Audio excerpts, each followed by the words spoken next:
Yeah. Okay, so we've got red lights on both. Yeah, so just watch the red light on that because it's been a wanker.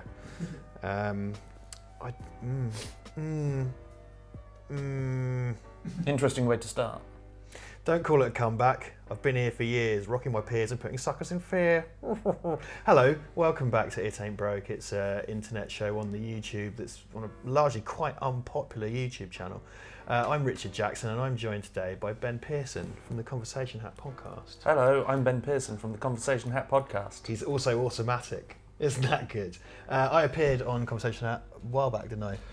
I believe so, yes. Before 2020, and a lot of our lot popped over and watched it, which was very good of you. We encourage you to do so again. We'll put links in the description, and we'll circle back to that at the end. Down here somewhere. We're here to talk about Trey Parker and Matt Stone's 2005 marionette masterpiece, Team America, which I don't think we've really talked about Trey Parker and Matt Stone on this channel before, because I'm a big fan. I've watched all of their movies. I think they should do more features. I'm a big fan of I find the Book of Mormon really frustrating because I want to talk to everybody about it, but you can't because barely anyone's seen it. Yeah, it's full of sorry, brilliant songs. I've not seen it. Yeah, we're not going to touch it. I want to. Touch it. Well, yeah, because you have to fucking go buy a 40 quid ticket and go to fucking London. You can't just watch it, you know. Fuck you, theatre, you shit medium for wankers. You can't stream the West End, bitch. Bitch. Except at selected cinema. Shut up, Duncan.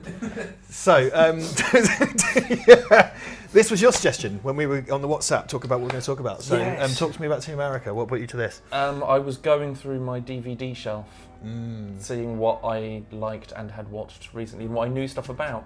And apparently, Shaun of the Dead had been taken. It's done. Which is annoying because I wrote an essay on that and I got top marks. We released that yesterday as well. Double the irony. Yeah. Poo. Poo. No, I liked Team America. I saw it in the cinema twice, I think, when it came out. And just the amount of little bits that they put in, just the way that the story's told. It's somewhere between really clever and absolute stupidity. Yeah, it's brilliant, isn't it? It's that perfect line. Yeah. It's at times like really scatological and totally dumb, but then actually really meticulously assembled and quite clever. Yeah. Because like I know that one of my favourite sort of production images ever is a picture of Matt and Trey on the set of this, holding one of the kind of ships on a green stick, and they just both look like they've been kicked to death by like a herd of. They've got the worst. Both of them are just. They look haunted. I think they were pulling like 17-hour days. This is a really good example of something that's quite a funny idea, perhaps in the pub, getting way out of hand, and then you actually have to do it. Yeah. Because it turns out, because my understanding is that Trey Parker caught a bit of Thunderbirds or something. The Jerry Anderson way of creating these shows was called hypermarination. Or super marination. Hypermarination is the new one because there's a new Jerry Anderson show coming out. It's very impressive because he's dead. That's dedication. That really is dedication. So the Andersons did that, and Trey Parker saw it and thought, "Ha, that's funny." And then once they'd raised the budget and went off to do it, realised it's actually an intensely difficult thing to do. Yeah, because it was all even the explosions and stuff they actually did. So like when there's the fireball going down the street when Kim Jong-il's talking about 9/11 times 2,356. Nobody knows what that is. I don't know. 2 million and something. Someone in the comments has been No, we don't have time for you, math commenter. Yeah, they took the setup and tilted it at a right angle and just set fire to some gas underneath, so it looked like it was going down the street. They broke lots of the sets there. There's so much of this is in camera, which is incredible because they're actually doing, and a lot because there's so many times where that's the joke. It's like, you know, like the secret signal is that, like that's the joke because puppets are difficult to operate. The sex scene, they don't have any genitals and they're just smashing them together. They filmed it and it was just someone hiding behind the bed and just banging. Oh shit! Don't worry about that. Have you seen the... Fix that in post. Fix that in post. They're just banging them together. We don't do that. Shh. Have you seen the extended version of that sex scene where they shit on each other and stuff? No. They filmed that as it turns into like scat and they shit in each other's mouths and stuff. And it's and that was the straw that broke the camel's back, apparently, in terms of the MPAA, because their whole they wanted it to be R-rated, so they kept adding and adding stuff. I didn't know that they pooed on each other. Yeah, there's an extended version where they defecate on each other, because like they have a very antagonistic relationship with the MPAA, which is in this country of the BBFC and the MPAA. Going back to, so have you seen Orgasmo or Cannibal the Musical? Their kind of first movies? I don't think I have. No. They're worth a watch. Orgasmo in particular. Well, no, both of them are great, and both full of great songs.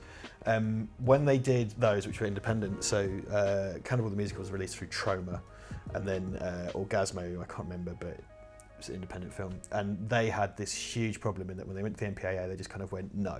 And they went, what can we change? And they just went, just no. But when they did South Park through Paramount, it was like, well, you know, if you did this, that, and the other, we can. And so when you're moneyed and have a studio behind you, the MPAA will help you. Whereas when you're a nobody, they just go no, and won't consult. Like, I think it's the in the South Park movie, there was a bit with Saddam Hussein's penis. Yes, and that actually is a real penis masquerading as a dildo. Yeah. And they said you couldn't use it if it was his dick, but if he pulls it off and goes, whoa, it was a fake one, then that's fine to have a picture of a dick. Yeah. So they did it twice, and that was somehow better. I do like Matt and Trey's just consistent antagonism of everybody who can give them any kind of break. It's sort of fucking brilliant. So like the other thing about the South Park, not to dwell on that for too long, but I would like to talk about it someday, but the South Park film, which I also really love, it's called South Park Bigger, Longer and Uncut, and that's because it was originally called South Park All Hell's Breaking Loose, and the MPAA said, no, you can't have the word hell. So they instead chose 3 adjectives that can all be used to describe a human penis: bigger, longer and uncut. And that's what kind of got through. So it's kind of on the basis of just antagonising. And, you know, I would argue, you know, I don't want to get to politics too much, and I would say it's skewed in a certain way, but the point of Team America is that it antagonises every side of the political spectrum to some degree. It does both the right and the left with the whole America. Yeah. Fuck yeah. Pussies fuck assholes is that whole speech. Just like and that's what you were saying earlier about it being. It kind of straddles the line between really smart and really dumb. It actually takes a very sort of cohesive and persuasive stance and dresses it up via the means of vaginal and anal sex. Yeah. Yeah, it's a very sensible speech. It's just full of dicks. And pussies and assholes. And your dick and your asshole getting covered in shit. Yeah. And also using real life Kim Jong-il as a, you know, using a real world dictator as your main villain, who turns out to be a cockroach from space, which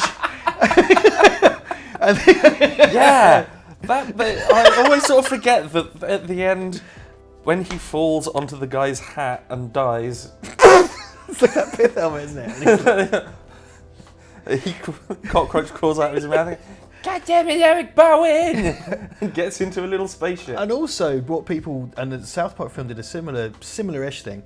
What people don't perhaps appreciate is that one of the last songs is over the credits, and it's kind of a continuation of Kim Jong-il's. Yeah, you're worthless, Alec Baldwin. Yeah. Then he kind of carries on. Eric Bowen, you are worthless, Eric Bowen. And has a bit about his home planet and stuff in it. So, you know, if you want the deeper lore of Team America, you need to listen. There's more than you may think. There's more there, yeah. The songs, let's talk about the songs, I guess. I mean, that's a really, really, really important part of this film. I might as well just keep going with the America Fuck Yeah, which is just powerful US fight. We've got guns, we will fix everything, we are the centre of the world. And then they do it afterwards in really sad. Oh yes, the sad one. Yeah, America, fuck yeah. And it fits the way that they've done it. So it's sad when they're going off to fight, but they've just had the big argument. Yeah, they've all kind of lost their win, so to speak. And then they just keep in the lines, lick my butt and suck on my balls, but in this really sombre... Suck on my balls. So the use of that, it just pokes fun at itself. Yeah, well, as a device, because it's kind of like, you know, it's movies such as like Iron Eagle You know, not necessarily Top Gun, it does references, but things like Iron Eagle and those kind of slightly more Chuck Norris-y, sort of dumb Invasion USA type movies. But then doing these sort of essentially kind of hair metal, you know, riff. And it's the great comic device of just listing things. Because you listen to the things they're just listing, I think it's porno, slavery, and books are among, you know, baseball. Fuck yeah. So that's fun. The songs. The song was it Freedom Isn't Free? Freedom isn't free, 'cause folks like you and me. Listen, this. Why we should just start a band? We should. Fuck it. We're starting a band. Let's go. Come on. Yeah, fuck this shit. I genuinely had to sort of stop and think: is this a song that they've sourced? Yeah. Did this song exist before the movie? Very accurate. Well, it's something that we didn't really get a huge amount of in this country, but and I've heard Trey sort of specifically talk about that song. There was a sort of wave after 9/11 of these quite dopey, patriotic kind of country songs, really, because that one's not particularly acerbic, but it is kind of dumb. Because it's like, if you listen to it, it sounds kind of face value, and it doesn't go that deep. But it's like freedom costs $1 or $5. $1.05, yeah. Freedom got a buck, babe, in that sort of voice. So it kind of plays a bit more straight. The sex scene song is an Aerosmith track, basically, and it's like. Only a woman can touch me the right way. And that's another, because again, they bury things in the end. So if you listen to the full version, because the album one, I bought the soundtrack for this before the movie came out because I love Trey Parker music. That's slightly longer because of the removed defecation. It means there's slightly less song. Remember earlier when we were talking about pooping? Remember we were talking about shitting in each other's mouths during sex? Well, this is... which also call back to South Park with Cartman's mum. Oh, yeah. Yeah, some mein Scheiße. Alrighty. Okie dokie. Oh, okie dokie. That has... When you get into it, the end of that song, when it goes into the key change, it gets really fast. He says, it doesn't even matter if you're a woman. And I think he says, like, only a woman or a man. And there's a bit about having 5 tabs of E and having sex with a man anyway, I think is the sort of in the end of that song. Wow, I need to rewatch the credits. Well, this is the thing. All of these songs, there's so much texture to these songs. And I say that about all, because Trey Parker put a bunch in South Park. There's a bunch of great songs in Cannibal. But like the South Park film in particular, it's like referencing Les Mis and like all these because he's really into musical theatre, which is the thing I don't like. The only musicals I tend to like are Trey Parker ones because they're sort of, you know, funny, fun, dirty songs. But if they're inspired by other musicals, maybe you like all musicals. Maybe I do. But the one time my ex-girlfriend took me to Phantom of the Opera tells me that is not the case. I watched Phantom. I thought that I would really like Phantom of the Opera, and I'm both glad and disappointed that my ex-girlfriend made me watch it on the tech. I thought that it was like, there's this guy who's like a bit crusty and he lives in the opera and he falls in love with a lady and he's trying to get with her. No! It's some weird pervy dude who pretends to be the ghost of her dad so he can fuck her. We've all done it. For 3.5 hours this goes on. We've all done it, Ben. It's just not good. So I went to see...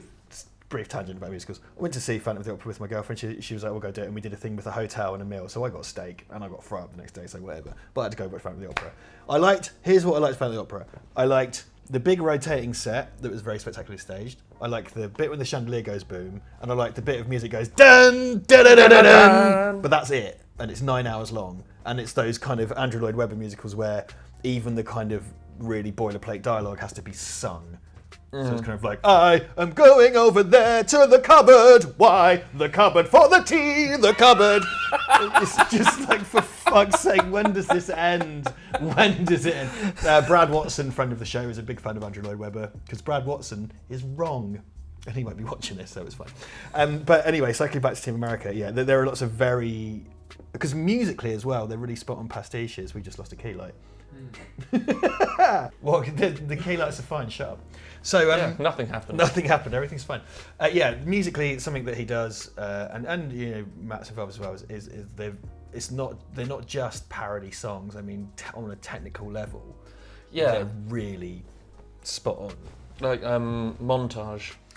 Oh, and that's taken from the Aspen episode of South Park. It's just expanded upon. I thought it was the other way around. No, the Aspen episode was first. Oh. Yeah, I'm pretty sure. Yeah, no, I'm pretty sure. In which case, I saw the movie and then I saw that episode. So whatever order they came in. Because the movie version's like with a full band and stuff, and it's just fucking awesome. Like, it's a really, really good song. Like, and it does, but it's also just describing exactly what a montage is. Yes, and where you would find such just a thing. a description again, of what it is. Listing things and just describing things. Something so basic, yes. Aspen, the second episode of the 6th season of the whatever, it first aired on Comedy Central in the United States on March 13th, 2002. Bang. So it was 2 years before. Yeah, it was before. And you get, it's not as good. The lyrics are a bit more simple, but when the movie version comes, it's just fucking amazing. Yeah. It's like, because you could legitimately, build a shed or do any sort of long involved process whilst listening to Montage if you wanted to. Always fade out in a montage. Even Rocky had a montage. Makes it seem like more time has passed in a montage. Band, fucking amazing.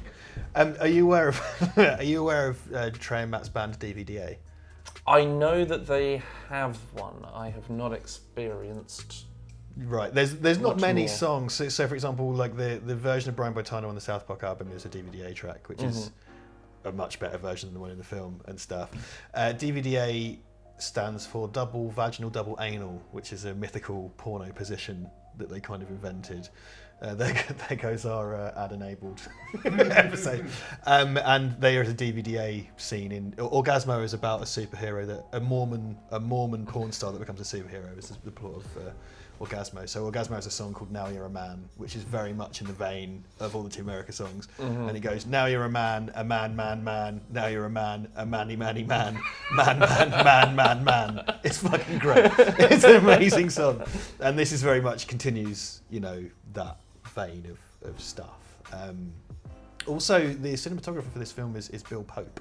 Bill Pope did the original Matrix, which did the sequels. He did the Spider-Man, not all of the Spider-Man films, some of the Spider-Man films. Spider-Man. Yes, he did the Spider-Man. He did the Spider-Man, which Into the Spider-Verse probably should have just been called Spider-Man, really, because saved some letters. Yeah.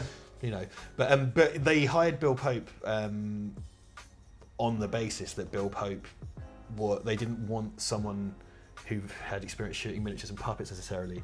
They wanted it to look like this insanely lavish Hollywood movie. Yeah. And the advantage that when you hear Pope kind of talk about his approach to this film, he's saying that, I'm applying my sort of process to this kind of action movie process in this miniaturized set, so I can sweep the camera through it as if I'm on a helicopter, when in actual fact we're just on a track or a gimbal. So treat it like it is a big thing, but just smaller. And that's the thing. I think the thing with Team America is that on a number of levels, because the whole thing's a contradiction, it treats a number of things deadly serious whilst being completely silly. So in terms of its construction, because it's edited and it's shot, and even really sound designed as a big budget Michael Bay, and the whole thing, it's a Michael Bay film. Yeah. The whole thing is a parody of kind of Michael Bay type movies.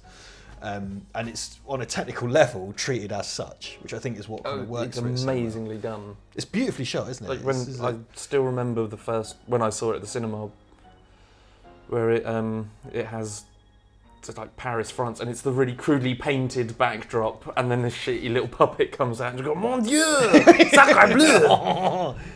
And you just look and go, oh my god, what the hell is this? And then it pans out and it's a marionette, controlled by a marionette, and it has this sweeping, gorgeous view of Paris. That Paris set's incredible. With like 19 other puppets. Yeah, with walking around with so much detail. Yeah.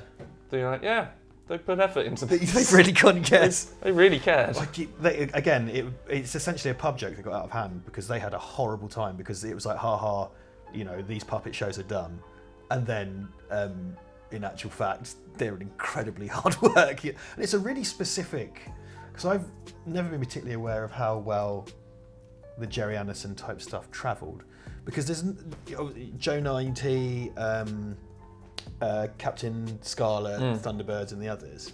They, obviously, Thunderbirds is kind of quite American in its presentations, American characters with sort of ropey accents and stuff, and it was something that was a huge staple to us in this country, And there was Jonathan Frakes directed like that kind of shitty movie that came out around the same time this did, actually. Remember the Thunderbirds live action film? Yes, I think I went to go see that as well. Right, yeah, that was... I don't remember much of it. It was shit. It like, just I worked being in like... Bill Paxton was in it. But I don't know how much Jerry Anderson's oeuvre travelled to the States, because I think it's something you can sell to any country, but I don't know how aware they are. And I know, as I understand it, Trey Parker became aware of it when watching it on late night cable or something. Mm-hmm. Was like, what the fuck is this? We have to do We have to play. We have to do a take on this. So I don't know how well that travels. So I kind of imagine to quite a lot of its audience, it was just like, okay, they've made a film about puppets, I guess. Yeah. Like what the... So yeah, it's a tough one to pitch. And so I'm going to circle back around, because what you said initially, the opening shot is like really crude puppets on a shit background, and I love that as a troll, because it's like... But when they showed it to the executives, one of them just sort of sat there and, oh, for fuck's sake! Yeah. Because they thought that it had just been a big prank, and that's what it was. Yeah, Paramount thought they'd actually fucked them and taken all this money and just made like this chunky thing. It's quite bloody as well. Like when it kicks off at the end, there's blood and guts everywhere, like puppet guts. Samuel L. Jackson's head gets kicked in half. Yes, that's the story of Ricky style. They get eaten by cats. The panthers. The panthers that are just little kittens. I love that, and I think I guess they've put catnip or something in the guts, so the cats like just pulling their head off. And it's like, what was it like? Be quiet, noble Shivers. Like, your captors are behind you. Oh, that's another thing. Yeah, they do specifically. We talked about cats on your guys' podcast, but they reference cats because one of the characters was raped by Mr. Mistopheles as a child, so they go in on the Andrew Lloyd Webber kind of thing. Yeah, because it's kind of Rum Tum Tugger held me down. Rum Tum. I was raped by Mr. Mistopheles. Which I think, based on the Christmas box office, thankfully not many people were raped by Mr. Mistopheles last month, because no fucker went and saw it. I really want to go and see Cats. Desperately want to go see Cats. There's a bit where to go see Cats. I was talking about this, and the more I hear about it, the more I want to go and see it. There are cockroaches with tits that scream as they get eaten by the cats because the cats want to kill themselves. I mean, that as a sentence-long pitch for Cats. The stage show doesn't have a plot, but if it was gonna have a plot, I'm pretty sure it wouldn't be that. If it was called Cockroaches with Tits, I probably would have gone and seen it. Titty Roach. Titty Roach and the Suicide Felines. Shit, son. Headlining Glastonbury 2020. Titty Roach. Fucking hell. Yeah, see, I mean, well, Brad wants to come on and talk about Cats, which I will find a way to watch Cats. It won't be in the fucking cinema because it was in there for 5 minutes because it was god awful. And it also received a patch update. Like, did you hear about that? What? Yeah, like, they hadn't finished the CGI, so they sent an updated version. They sent DLC to all the cinemas. No. Because apparently there's a couple of shots with Judi Dench's human hand with a wedding ring. Yeah, she's got a wedding ring on. Well, they patched that out in the update. Yeah, it's the Mass Effect 3 of movies. They just, yeah. What the Yeah, good times. So, they should just stop trying to remake musicals. well, it's funny, isn't it? Just get like the stage show and pop it on at the cinema. Stream West End. Do it with Book of Mormon as well, so we can go and see it. Go fucking see it. Well, that's something such as The Producers was a film, then a musical, then a film of the musical. Hairspray was a film, then a musical, then a film, then a musical. So it's like, then are they going to turn that back into a musical again? Like some sort of so much kind of, you know, as to value ham. That's what you end up with, but with that process. This is the last thing. This is, I mean, the experience that they had making this film is the last feature that they did. You know, and they've since done a West End. Well, they've since done a Broadway musical that travelled to the West End. A very vastly successful musical, and obviously they continue with South Park. But I think we are worse off without features. If they did I would be happy for them. I'd happy for them to make a film of the Book of Mormon. I'd love to see a feature of the Book of Mormon. The songs are funny. The whole thing works. It is a stage show, but I think you could translate it to film and it would be a success. Yeah. But it seems they were so burnt out on these puppets. I feel like they said that they wouldn't do another one after Team America because it was 17 hours a day, every day, up until like less than a week before the movie opened at theatres. Which is a long old time to that's be in between seasons of their TV show. Yeah. And if you watch, there was a and everything else that a human would normally do. Yes, eating, sleeping, and all the rest. Have you ever seen? There's a episode of 60 Minutes, the popular American magazine show, called 6 Days to Air, where they follow Matt and Trey when they're putting an episode together. Have you seen that? Oh yeah. Because the idea is, that, I don't know if they do it anymore, but they used to, they'd air an episode, then they'd start writing the next one the next day, and it's about their process as they do that. And they're clearly fucking gluttons for punishment, because you see like how, again, they're up all night getting it done. They write it, they hate it, they rewrite it. Bill Hader was on their writing team when they did that as well, so he's kind of in it. And apparently what Trey Parker does to relieve the stress of that, his office is full of really elaborate Lego sets. So like when he's really stressed, he sends someone out to Toys R Us to buy him like a Death Star, and he just sits and makes it because he just goes like, it's the only time where I'm told what to do. Because if I follow the instructions for something, there's no agency. I'm creating something, but I have no agency in it, and it's the only way by which I can relax. I saw that, because now they can sort of, by doing that, they can make each episode much more relevant to what's happening in the real world. Yeah. But at the flip side, that means they're working to a really quick timeline. It sounds fucking horrific. And I think it was Matt who went home after stressing about this and went, I'm just going to play some Xbox for a bit, take my mind off it, not have to worry. As soon as he turns the Xbox on, big advert, new season of South Park coming in a week. No. And they did a fucking video game as well. We're not even started. Oh yeah, the Fractured But Whole. The Fractured But Whole and the Stick of Truth. Stick of Truth. I haven't played either, but they look very Stick of Truth was fun. I would have liked it to have been longer, but then I suppose that's a good thing, because otherwise you're going, it's better to want more than want less. Well, it's good that they actually took an active role in that, because I think they'd had enough of shit South Park games and it looks like a playable episode. And you take Team America as this sort of painfully elaborate thing to stage. South Park is the opposite, because it's lots of kind of assets preloaded in your computer, and they're able to do it in 6 days. They probably shouldn't, but like in terms of the animation, it's they're writing and voicing, and then they have someone else directing and all that stuff. So it's sort of a real lurch in the other direction. And again, I think we are worse off without them making features. Something that I've pined for a long time is the Matt and Trey feature. The Trey Parker was in like a fucking Minions film or something. Yeah. Or Despicable Me. He did like a voice. Yes, I remember seeing that and going, wait, what? What the fuck? South Park? South Park. What's South Park doing? He doesn't do shit outside of his own stuff. So it's like when Chris Morris turned up in the IT Crowd and then didn't do any more after the first series. It's kind of like, wait, what? And then he just went again. And it's like, oh. And I kind of think, I haven't seen the Despicable Me movies. Maybe they're fucking great. I don't know. But like, they're all right. They're all right. Yeah. I watched them on planes to and from America.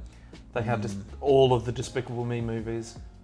I guess well, might as well do this. They must have cut out all the sex, swear words, and racial epithets if it was on a flight. No, weirdly enough, they kept the bit where they pooed in each other's mouths. Yeah, the big scat scene with the minions. If you wondered why the minions wear goggles,